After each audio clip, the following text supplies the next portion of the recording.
விஜயண்ணா சொன்ன மாதிரி ஜெயிச்சிட்டீங்க. குறி வைத்தால் தவற மாட்டேன், தவறுமானால் குறியே வைக்க மாட்டேன். சாட்டை துரைமுருகன் யூடியூப்ல வீடியோ போட்டு நாம் தமிழர்ன்ற ஒரு கட்சியவே க்ளோஸ் பண்ணிட்டாருன்னா பாத்துக்கோங்களேன். ஜோலி முடிஞ்சு போயிட்டு வா. வர்றவக்குள்ள ஜாமான் சட்டெல்லாம் வேலை நிறுத்தி வைக்கிறேன்.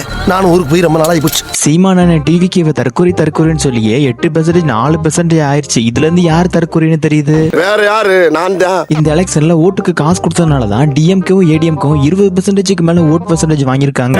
சொன்ன மச்சி, இவனுக்கு காசை கொடுத்தா நான் எலும்பு தொண்டை கவிட்டு போற மாதிரி போயிட்டே இருக்கான் பாரு. காசு கொடுக்காம இருந்திருந்தாங்கன்னா இந்த எலெக்ஷன்ல ஏடிஎம்கேவும் டிஎம்கேவும் இந்த ஓட் பர்சன்டேஜ் கூட வந்திருக்காது. அதுலயும் சில பேர் காசு வாங்கிட்டு நல்லவங்களை பார்த்து ஓட்டு போட்டிருக்காங்க. மக்களை முட்டாள் நினைச்சீங்கன்னா நீங்க தான் முட்டாள்.